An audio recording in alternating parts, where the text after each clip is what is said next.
You're listening to a Mamamia podcast. Mamamia acknowledges the traditional owners of the land we have recorded this podcast on, the Gadigal people of the Eora Nation. We pay our respects to their elders, past and present, and extend that respect to all Aboriginal and Torres Strait Islander cultures. This episode deals with issues of self-harm and suicide. If this is triggering for you, give this one a miss. And if you need to speak to someone, reach out to Lifeline on 13 11 14. Is the name you propose to use for the purpose of giving evidence in this inquiry Catherine James? Yes, it is. That is not your correct name. No, it is not. It's 1987, and Catherine James sits in a witness box. Her name is a pseudonym, given to protect her from an insidious, endemic web of police corruption that's been ruling Queensland's streets across 4 decades. Partially obscured from the watching eyes of the courtroom by a wooden panel, Catherine wears a disguise, a wig. By trade, she's a brothel madam, and she's the 4th Brisbane sex worker who has tried to blow the lid on the Rat Pack, a group of crooked cops who've been taking kickbacks from workers in exchange for protection. Dorothy has already tried. Shirley spoke out. Simone did too. 2 will die shortly afterwards in mysterious circumstances, but Catherine isn't backing down. She's about to dish on every crooked cop, every dirty deal, every wrong turn. She's about to drop a bombshell on Queensland police, unveiling a sinister world of deception, corruption, manipulation and allegedly murder.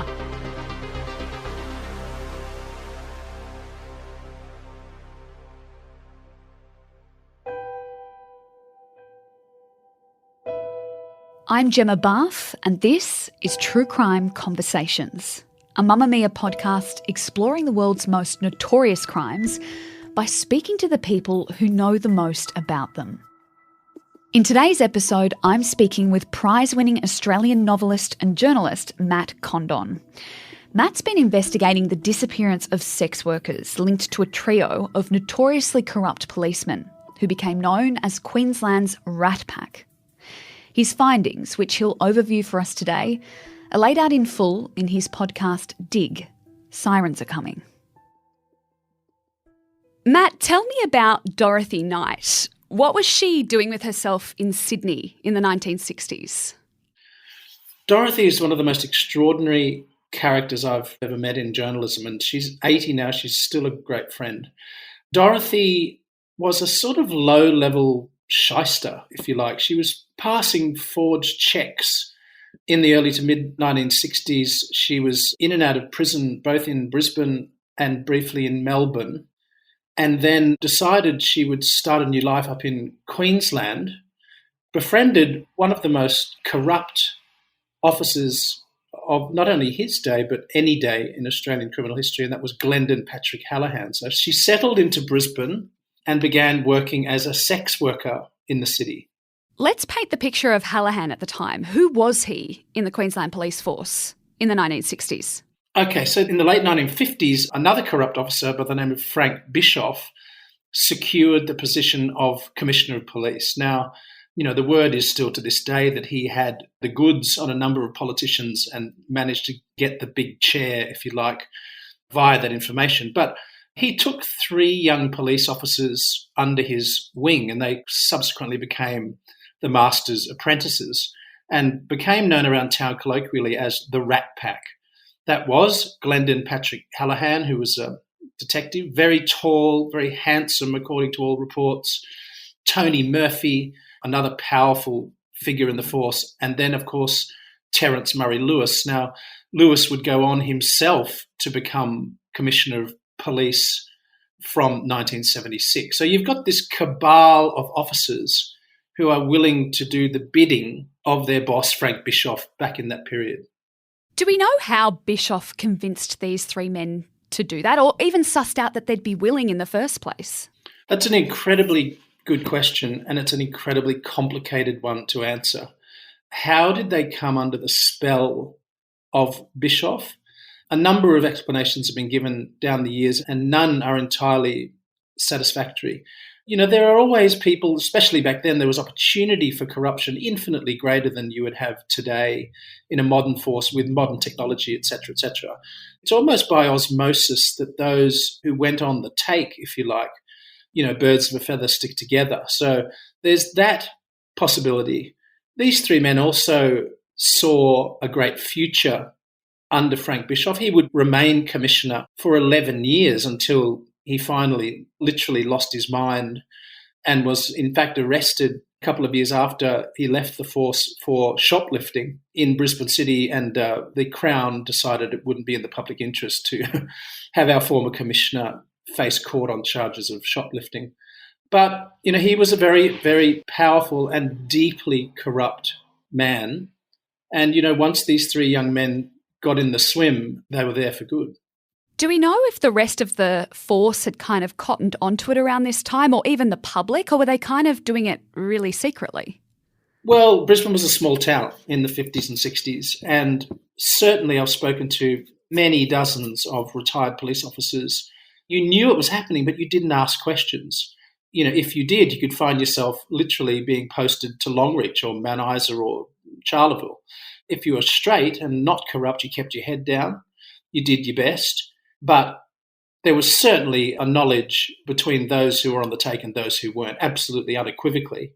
In terms of the public, that's another really interesting psychological factor of the era. If the public know, just by nature of going about their business in this, what was then a smallish city, village gossip and word gets around.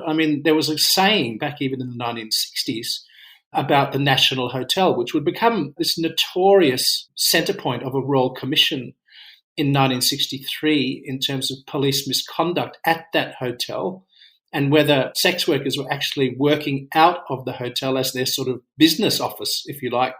And the word around town was that, even school children knew what was going on inside the walls of the National. So, but then again, how do you explain decades of, individuals trying to rise up and bring attention to the corruption? But in terms of en masse for the community, there seemed to have been an attitude of turn a blind eye, very much so. Let's get back to Dorothy and use her to kind of show what these men were doing, because she starts to get involved with sex work and she's rubbing shoulders with Hallahan. Tell me about their setup and in what capacity she was working with and for him. So Hallahan went about one of his old tricks, and that was he was involved with Dorothy Edith Knight's arrest in Queensland way back when, as she was arrested in Townsville. And for some strange reason, as will become evident, Hallahan sort of befriended Dorothy and said, look, when you get out of jail from this charge, give me a ring, which is exactly what she did. You certainly cannot blame a young woman like Dorothy Edith Knight. She's fresh out of prison. And who does she know? She happens to know a policeman named Glenn Hallahan. Certainly, if you're in the sex game, it may be an advantage to have a friend on the inside of the police force. So this is how Hallahan would get his talons into these young women. And before they knew it, he owned them in the sense that they were earning him income. So she would kick back $20 a week to Hallahan. Now, it doesn't sound a lot today. It was a lot then. And when you think that Dorothy was turning tricks at the National Hotel for anywhere up to $60 to $80 per client, it's not an insubstantial figure when weeks grow into months, grow into years. So in a sense, too, she felt that, there was very little she could do without his permission. And this is how these relationships evolve. There's almost a distinct ownership of this woman as a piece of money-generating property, in a sense, as hard as that is to believe today. And at the time, did she just accept that this is what you had to do, or did she have an idea that, it was criminal, that it was wrong that he was doing that? Well, look, she did accept it, and she says in the podcast that they developed a friendship, and this is what Hallahan did as well with other women like Shirley Margaret Briffman. They would sometimes have a drink together, have a scotch and ice in the National Hotel before everyone got down to work. They would share gossip about the criminal milieu, what was going on, who was doing what. So a sense of trust and, from these women's point of view, a degree of an actual friendship. But then over time, when the money starts mounting and the demands continue ceaselessly. I've researched this in a few instances. Women like Dorothy Briffman and indeed another famous sex worker in Queensland called Simone Vogel, but we'll come to her. They do reach a breaking point threshold where they go, well, why am I working so hard and just handing over part of my profits to these corrupt police? Why should I be doing that? And that's exactly the point that Dorothy Edith Knight reached in 1971. What were these cops doing with the money? Were they flashing it around? Was that obvious? Were they living lavish lifestyles? Well, when you speak to all of the straight or non-corrupt police, they always said to me over and over and over, you could always tell the ones that were on the take, the police that were taking kickbacks, because they all had beautiful clothing. They just stood out from the rest of the force.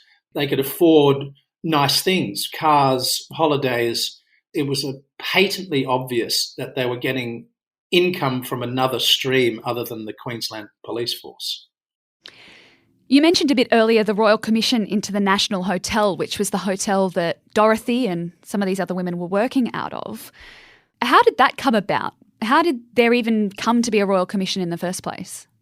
Yes, well, it was the first ever Royal Commission into police misconduct in Queensland. So around October 1963, a wonderful politician by the name of Colin Bennett, he was the member for Kurilpa or South Brisbane. His electorate was mainly for people familiar with Brisbane, sort of the West End area, just, in the inner west of the city. An ALP man, devoted to public service, and he also happened to be a very effective lawyer. Now, Bennett wins the seat of Kurilpa, but he also has this extraordinary side to him where he opens the doors to his chambers every Saturday for disadvantaged people, Indigenous people, sex workers who might be having trouble with the law and need some advice. And he would do that pro bono, an extraordinary figure. And as these sex workers were coming in and telling him tales of corruption and the National Hotel and all of the shenanigans that were going on in there, he took that knowledge into Parliament. And so in October, he actually stood to give a now famous speech about corruption within the police force. And he just mentioned in one little paragraph how the police commissioner, Frank Bischoff, ought to spend some time enforcing the law in relation to sex workers working out of the National Hotel rather than indulging in it. That one phrase about the commissioner essentially ignoring illegality in front of his eyes in that hotel caused an absolute furor in the press the next day. And the Conservative government under Premier Frank Nicklin made a risky decision that there would be a Royal Commission into the police behaviour in that establishment. So that kicked off with witnesses around December 1963 and went into 1964. You mentioned a name earlier, Shirley. She becomes one of the star witnesses at that commission. Is that one of the downfalls of the commission? Is her testimony the reason nothing comes of it or nothing happens? Again, I think there are a few reasons why it was a wet squib, if I could call it that, as a Royal Commission. Shirley Briffman came from Atherton in far north Queensland. She hooked up with a man called Sonny Briffman. They married and had a daughter and moved to Brisbane in around 1958, so not long after Bischoff became commissioner.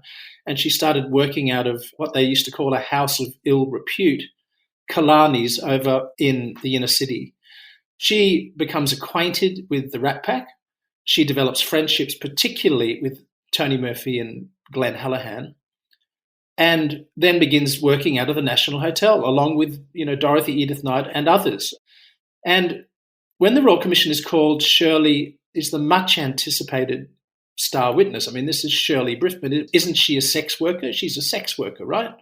That's the rumours swirling around town. Now, she gets into the witness box and flatly denies she is a sex worker. She says she's only pokes her nose into the National Hotel once every 6 months, when in fact she's probably working out of there 5 nights a week, and perjured herself outrageously at the inquiry, which caused, again, a public ruckus.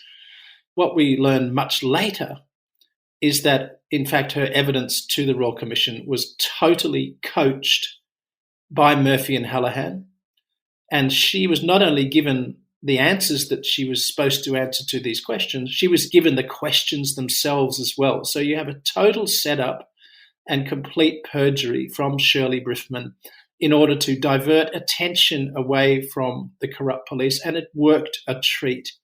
The inquiry virtually fell into this sort of lunacy and lost any form of traction or momentum. And then a few months later, Justice Gibbs issued his report, which found, quote, no evidence of police misconduct whatsoever. So is it just business as usual? It just goes back to how it was? It was worse than business as usual because Bischoff and his apprentices had managed to outwit an actual royal commission. What that did was embolden them. They learnt a hell of a lot from their behaviour in that commission, what worked, what didn't, and they moved forward with total confidence and indeed, some would say, hubris. In the late 60s, Bischoff is replaced. Is he pushed? How does that happen? Because he kind of has this control and then suddenly he's gone. He had a number of controversies throughout his commissionership, although nothing unseated him, until the end of the 1960s, when a parliamentarian called Thomas Hiley indicated that he had gathered a substantial amount of evidence in relation to Frank Bischoff's corruption. Now, as I understand it, Bischoff was given an alternative. You either retire gracefully or you get pushed in an unceremonious public manner, and he chose the former. So who was he replaced by? Not another crooked cop, I hope? Well, he was very, very briefly by a police officer and one of his deputies called Norm Bauer, but he was only in the job for a matter of months before the government realised that it needed to maybe shake up the force. In the tremors following Bischoff's chaotic reign, they decided to look for someone else outside of Queensland and try and get some reforming happening. And they chose an extraordinary man called Ray Whitrod. Now, Whitrod had worked for what we later knew as ASIO post-World War II, and he was the police commissioner of Papua New Guinea, and he was essentially headhunted for the job. He was brought down to Brisbane, and of course the word was that he was picked up by an officer at the airport and driven to his accommodation in the city. And during the course of that car ride, Whitrod was filled in on the doings of this group known as the Rat Pack and others. So he was essentially pre-warned about what he was about to get into, although he had absolutely no idea, poor Ray Whitrod, what he was in for. He was an extremely straight, God-fearing, intelligent individual. He tried and tried and tried with numerous reforms. He wanted more women in the police force to counter this sort of consistent misogyny. He wanted to, get the force educated because, a lot of the police up to that date, I think the average age of police officers leaving school was 12 or 13 years of age. Terence Murray Lewis left school at the age of 12, went on to become commissioner. So Whitrod wanted to educate the men and women of the force to tighten that area up. But he faced a very powerful group of people. There was constant meetings of the union, votes of lack of confidence. He had truckloads of gravel tipped onto his driveway in the middle of the night.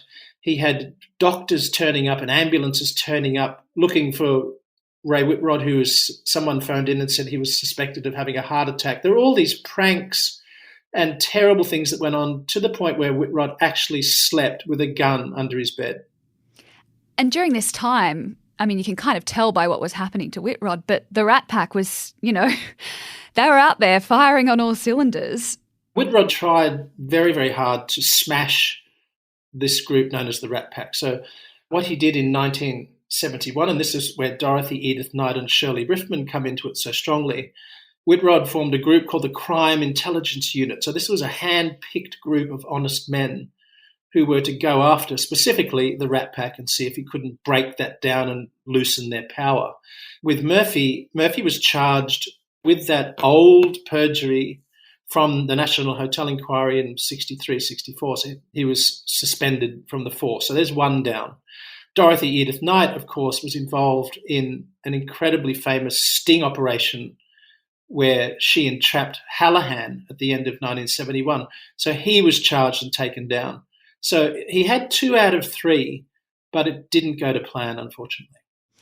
Let's go back to that sting, because that was the first time that Queensland used a wire. Can you take us through what happened and how Dorothy was involved? Yes, so and I've spoken at length to Dorothy late last year. We went together to roughly the park bench in New Farm Park in Brisbane where the sting took place 50 years earlier. It was an amazing moment. She was filled with emotion. She was, on the edge of tears. She hadn't been back since that phenomenal moment. But the unit I mentioned earlier, the Crime Intelligence Unit, in late 1971, just turned up at Dorothy's home and said, look, this is what we're thinking. We want to bring down Hallahan and we want you to be a part of this operation. Now, because of various things that were happening to Dorothy in her life, she was doubting Hallahan. She was learning more and more about the corruption he was deeply involved in, including rumours of murder. So she was dissatisfied with that and she thought, well, what the heck, I'll do it. So they trained her for a couple of months. They went through the scenario over and over and over. And indeed, they installed the first wire ever used in Queensland. It sounds a bit Keystone Cops today, but it was a matchbox with a microphone in it and a wire taped to her body. Somebody forgot to check the batteries in the device, so they went flat pretty quickly in the middle of this life-threatening operation. There was a caravan parked at the edge of New Farm Park, and inside were members of the CIU watching with binoculars and taking photos. And New Farm Park was that day filled with gardeners, men mowing lawns. They were all undercover police, just waiting for the sting to go down. Hallahan walked straight into it. I mean, whether it was just his high view of himself, untouchable, he took the money, it was photographed, and he was arrested on the spot. Dorothy fainted at that moment of arrest. I mean, here she is betraying someone she's known for years and had a friendship with, and suddenly she's working for the enemy. By reputation, he's an incredibly violent human being. So she was literally putting her life on the line there. Shirley went with a different tactic. Instead of getting the police involved, she went straight to the media, didn't she? Yes, she did. So Shirley had been paying off certainly Queensland Police from the late 50s through to just after the National Hotel Inquiry and beyond. But then at the recommendation of Tony Murphy and others, they suggested until the National Hotel dust settled down that she relocate to Sydney, which is exactly what she did. And in short shrift became one of the most notorious brothel keepers in Sydney vice history. She was incredibly successful. She was earning an enormous amount of money, still paying off corrupt police, but now paying off New South Wales Police as well as Queensland Police. And that was simply for protection from arrest, that she would not be arrested. And indeed, in her entire lengthy career, right up until 1971, Shirley had never been arrested, charged, and seen 1 minute's time inside a prison cell. But in 1971, she's charged with procuring an underage female for sexual exploitation, and she's actually charged and put into prison. Now, she is shocked, stunned. She can't believe she's been paying off police for 13 years and she's sitting in a prison cell. So there were complications about getting her bail, so she had to sit in jail longer than she expected. But when she came out, she made that decision that she was going to blow the whistle and bring them all down. This was her revenge. So she did. She went to a then popular ABC TV current affairs show called This Day Tonight. She was interviewed on air by a reporter that some people may remember, Gerald Stone, who was instrumental in setting up 60 Minutes in Australia. And while they couldn't go into specific names for reasons of defamation at the time, she told Australia that she'd been paying off these corrupt police, and this is what was happening. It was as good as signing your own death warrant as you could really get. I mean, it's hard to understand. I do understand her revenge motive. I certainly don't understand the view there might not be very serious repercussions from that act. Well, that was 1971. And then in 1972, on March 4, Shirley is found dead. And I know that this is something you've been looking into at length, but what do we know about her death? Is it suspicious? Okay, so we were speaking earlier about Tony Murphy being charged with perjury stemming from the National Hotel Inquiry. Tony Murphy's court appearance on those charges was in April 1972. The chief witness against him was expected to be Shirley Margaret Briffman. She came back to Brisbane after the This Day Tonight appearance, which was in mid-1971. She was interviewed repeatedly by Queensland police and New South Wales detectives about her corruption allegations, and that went right through until about November of 1971. I feel for her. She must have hit the wall in terms she'd lost her empire in Sydney. She was now conducting regular and lengthy interviews with police about what she alleged on TV. She was depressed. A good friend of hers in early 72 died of cancer. She tried to take her own life on a couple of occasions. Leading up to that famous day in March 1972, her children found her body in the front room of an apartment in Bonnie Avenue in a Sydney inner northern suburb of Clayfield. Now, police swarmed the Bonnie Avenue property. There were detectives and police coming and going in and out of the room where the body still sat. There was no attempt at protecting the scene for possible skullduggery in terms of her death. The death was recommended by police that there be no inquest because she was a sex worker and she had a history of drug taking and she'd attempted her own life before, and this was pure and simple a successful suicide attempt. And that's where it stood for many, many, many, many years until more recent times where various reporting and agitation from the Briffman family, it looked like there might finally be an inquest into Shirley Briffman's death. To date, it hasn't transpired. So that's still an open question, and Murphy gets away. He doesn't have to face his day in court. What about Hallahan? Because something similar happens there. His charges don't stick? His charges don't stick. The evidence from the wonky wire is not admissible in court. The only charges he faces are very minor police administrative internal charges in terms of not keeping his police notebook up to date and stuff like that. He ultimately, though, once he's given the all clear and claims that he was never corrupt and these charges should never have been laid against him, he retires from the police force. But he doesn't retire from various dodgy dealings that continue in his life. We've come so close to getting this rat pack disbanded, and then we get to this point and one of them becomes commissioner, right? And everyone else kind of gets really big positions again in the force. Take us through what happens next, what positions the rat packers end up with at the end of all of this. Yes, so Ray Whitrod faced almost 6 years of unrelenting criticism. You name it, they threw it at Whitrod until November 1976. Bear in mind, in the meantime, Tony Murphy is, because of Shirley Briffman's death, the trial evaporates and he goes about his business as a detective. Terry Lewis has been working for years in the Juvenile Aid Bureau. He's a survivor. But Whitrod still trying his best to break up this, well, there are two left now, Murphy and Lewis. He transfers Murphy out to Longreach in far northwestern Queensland, and he transfers Lewis to Charleville in Western Queensland to minimise their contact and thus their potency as a duo.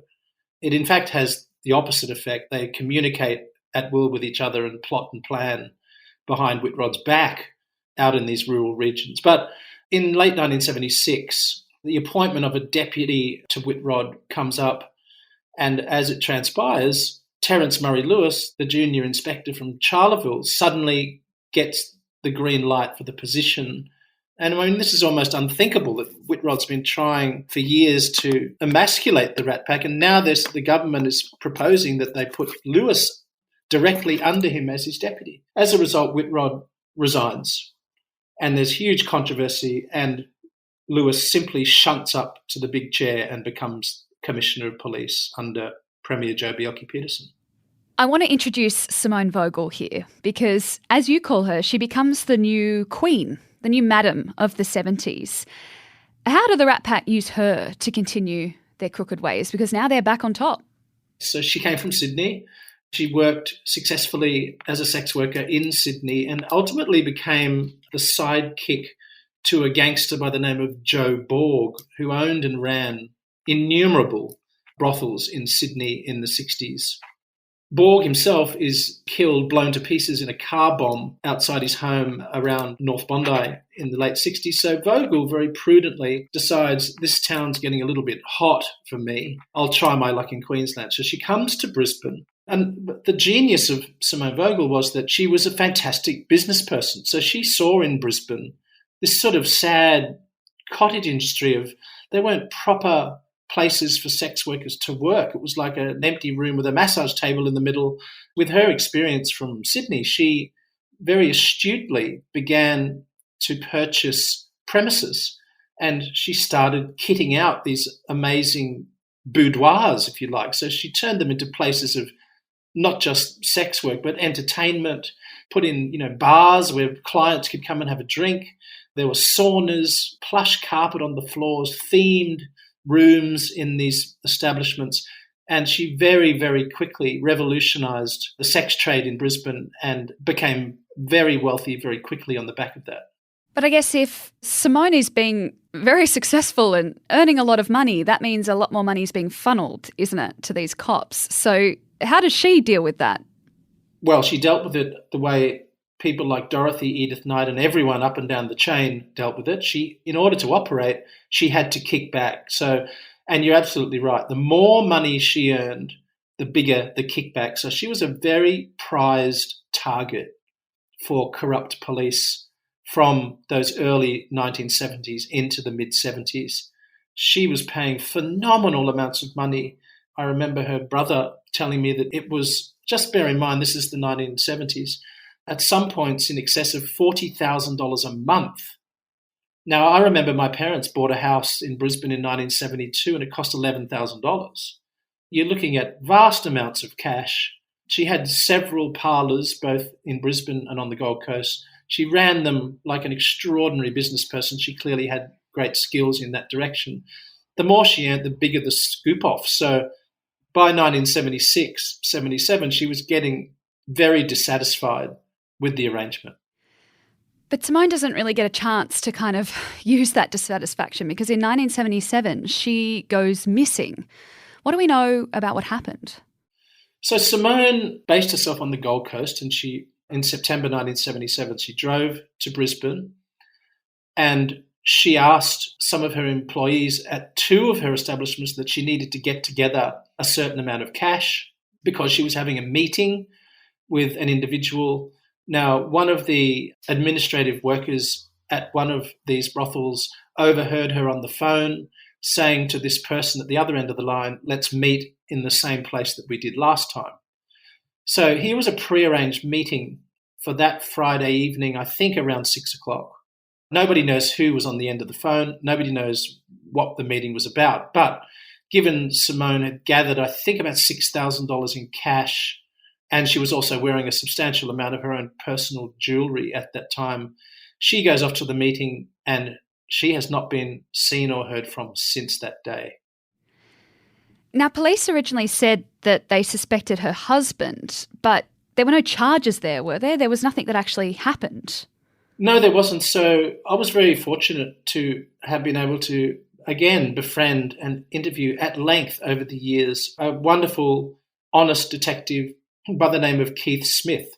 Keith was in police Brisbane headquarters on the Sunday after that Friday, so that's in 77. Keith was just on duty, and a woman called Marcia Barnard came into headquarters to report that her boss, Simone Vogel, appeared to have gone missing.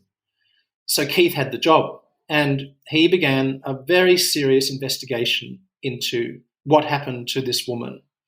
He interviewed countless people, flew to Sydney to interview Simone's family, and spent over a year investigating the disappearance of Simone.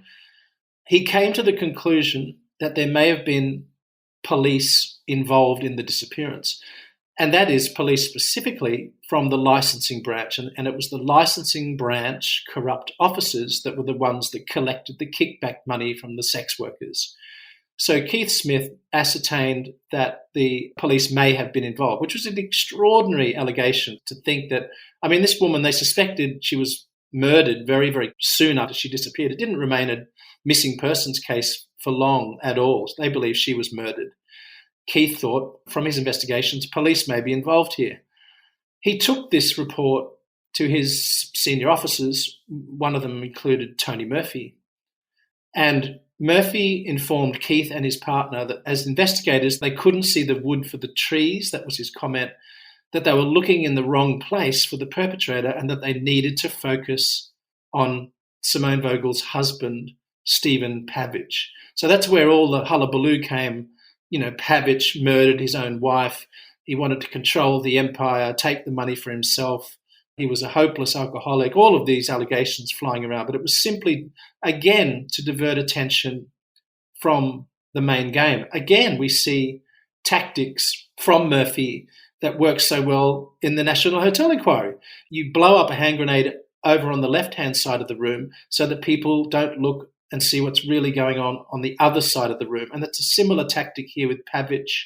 There was never a single charge of murder or anything of that gravity against Stephen Pavich. It was just an absolute furphy.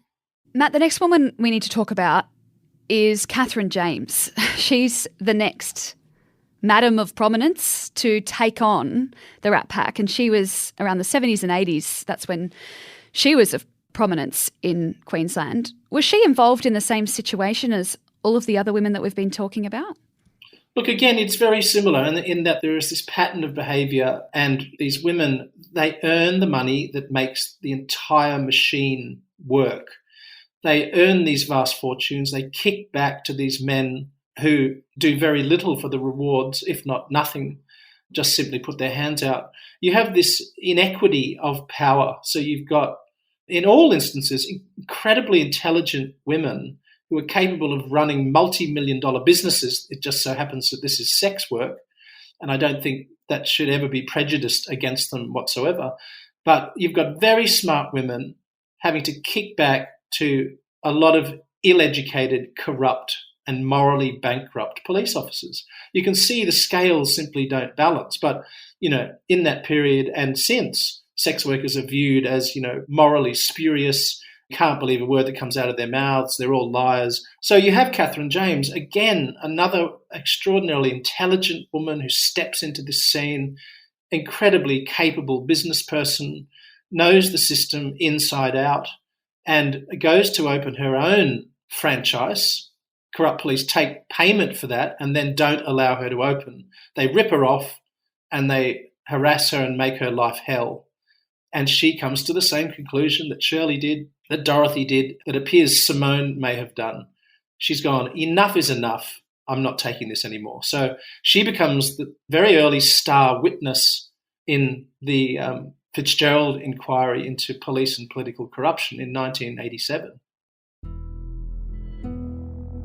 You're listening to True Crime Conversations with me, Gemma Bath. I'm speaking with journalist Matt Condon about a trio of corrupt policemen who dominated the streets of Queensland from the late 50s through to the late 80s.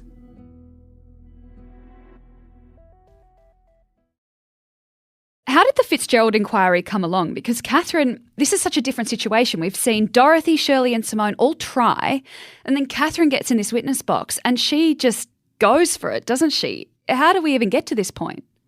You're right. It took decades to get there. And bear in mind, the inquiry was called in 87. That's 23 years after the conclusion of the National Hotel Inquiry. So these guys had a free run for 2.5 decades until the Fitzgerald Inquiry. And that came about, it's been described to me by the great journalist Chris Masters of the ABC's Four Corners, who did his extraordinary work on his program, The Moonlight State, which went to air in May 1987 and thus triggered the Fitzgerald inquiry. But he described to me, Chris Masters, that many, many journalists had tried before to gain traction on this and had failed. But his situation was that it was the perfect storm that just happened, which caused the inquiry to actually go ahead. So Joh Bjelke-Petersen was out of the country when the Moonlight State went to air. The acting premier was Deputy Bill Gunn. There was no love lost between him and his premier, Joh Bjelke-Petersen. So Gunn made the decision the next day that there would be a royal commission into the allegations on the Moonlight State. Oh, and the choice of Tony Fitzgerald QC as commissioner was, with hindsight, an absolute stroke of genius. He was brilliant, unwavering, sharp as a tack, and did an extraordinary job. But it took a couple of months before witnesses were actually entering that room in the district court building at the beginning of the inquiry, and Catherine James was one of the early witnesses. It amazes me to this day how quickly the House of Cards collapsed after a credible, genuine witness like Catherine James. She'd worked inside this corrupt system for 10 years. She knew it inside out. She knew all the players, who they were paying off, how much money was going where. She had it all. And police started like rats jumping a ship almost instantly. Well, it became kind of like a domino effect. They just dobbed on each other. There's nothing like solidarity in the brotherhood when you're facing a blowtorch, you know. They reached out almost instinctively for indemnity from prosecution, which a lot of them got. And it's a good description. It was a domino effect, very, very swift. And the whole thing collapsed like a very bad souffle. And left holding the cards was Commissioner Terence Murray-Lewis. So what happens to him? He's charged, isn't he? He's charged. He is suspended from duty. When the inquiry wrapped up in 1989, when the final report was issued, then the DPP made their decision on who they would charge out of this whole fiasco, and they charged Mr. Lewis with several counts of official corruption. And he therefore had to await trial. So he was ultimately tried in 1991 and he was sent to jail for almost 10 years. What about Murphy and Hallahan? Did they ever see their day? Hallahan never appeared as a witness before the Royal Commission. He died in 1991. He'd been ill for many, many years with cancer. Murphy issued an official statement to the inquiry, but he too was never called before it. And Murphy left the force at the end of 1982 and he died in 2010. So you've still got the last man standing, and that's Terry Lewis. I understand he's in an assisted living facility in the inner northwest of Brisbane. I sat down and interviewed Terry for 3 years for a series of books I wrote on corruption in Queensland. He never once accepted blame for corruption. He never conceded once that he had been involved in corruption. He blamed, of course, Tony Fitzgerald. He blamed Bill Gunn. He blamed everybody but himself. Was this the end of all of the corruption? We kind of got a new everything, didn't we? There was a new government, a new premier, a new commissioner. It was kind of like a clean slate. Was it a clean slate? Well, historically, it was open heart surgery. I don't think any other society in Australia has gone through what Queenslanders went through post-Fitzgerald. An extraordinary impact on the community. The Nationals were swept out of power. Mind you, the last premier in that period, Mike Ahern, he vowed to institute every recommendation of the Fitzgerald inquiry. He kept to his word and he did that. Mike turned 80 last week. He's an extraordinary man, one of the most thoroughly decent human beings I've ever met. He's a great public figure in Queensland. Queenslanders should always thank him for his unbelievable honesty. Just a great bloke. So the Goss government was swept in. Reforms were made left, right and centre. But, you know, I'll never forget interviewing the former Queensland Premier, Peter Beattie, who we were discussing cycles of corruption. He believed that that sort of broom that sweeps out all the bad stuff, it lasts about 2.5 generations and then it starts to creep back in. Now, I found that a very interesting observation.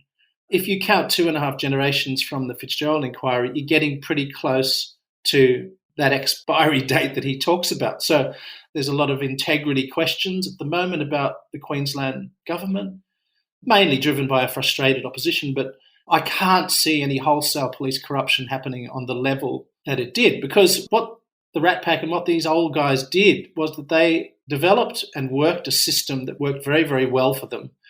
But that worked really well for them in the 1950s, 60s and 70s. Now, you simply could not lower the template of that sort of corrupt system over modern Australia. I mean, it's just so old-fashioned. It's not giving concession in any way to, reforms within the force itself, modern technology, et cetera, et cetera. I think Queensland Police Force would be as strong and as vigorous in its attempts to keep any corruption out of its ranks as any other state in Australia. I mean, you could not have said that 30 years ago. In fact, you could have said the opposite. But also Queenslanders, and especially the Queensland Police Service, given that terrible reputation that they've come from and had to live with and still live with to this day, the incentive for them to be almost overtly anti-corrupt, you would think, is there, that they have to prove themselves twice as much as any police force, given that terrible stain on their history. But I think they're finally moving on from that. And in fact, I've done a number of book launches where I've had a chance to talk to the younger generation of the Queensland Police Force, and you can already see that this generation, the younger generation, are leaving the past behind and are moving forward. Matt, I want to end with the women of this story, because to me, this is a story about brave women who tried and tried and tried to show this corruption for what it was. And two of those women are no longer here with us. But tell me about Dorothy and Catherine. What do we know about them today? I know that Dorothy in particular isn't overly happy with the way things ended with her.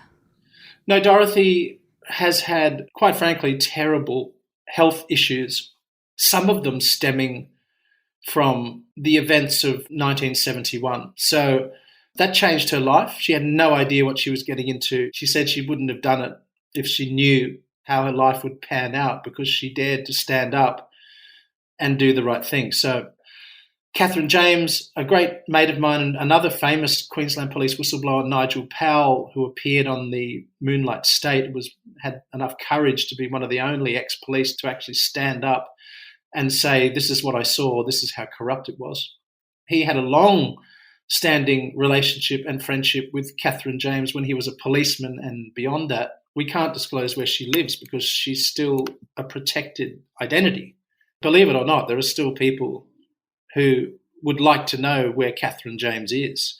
But she lives in a Queensland rural community, contributes enormously to that community, has had a family, and has got on with her life to an extent. But she too is unwell, I'm told, at the moment. So it is an extraordinary story about 4 unbelievable women.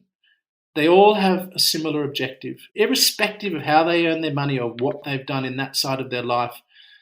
They're all trying to do the right thing, to do the moral thing, and end this insidious cycle of corruption. 2 of them paid for it with their lives, and 2 are still with us, but aging and ailing. And I think, I hope when people hear their stories, they will be open-minded enough to say, in short, thank you for what you did. Matthew Condon is a prize-winning journalist and novelist who's written 10 books of fiction, as well as a best-selling true crime trilogy about Queensland crime and corruption. He began his journalism career with the Gold Coast Bulletin in 1984, and since then has worked for leading newspapers and journals, including the Sydney Morning Herald, the Sun Herald, Melbourne's Sydney Age, and the Courier Mail. In recent years, he's turned his skills to podcasting. He's the host of Ghost Gate Road, as well as ABC's new podcast series Dig, Sirens Are Coming. You'll find a link to it in our show notes. True Crime Conversations is a Mamamia podcast hosted by me, Gemma Bath, and my executive producer is Gia Moylan. If you've been enjoying our recent episodes, let us know. Send an email to truecrime@mamamia.com.au or leave us a review on your favourite podcast app. It helps other true crime lovers find our content and lets us know what you love about the show.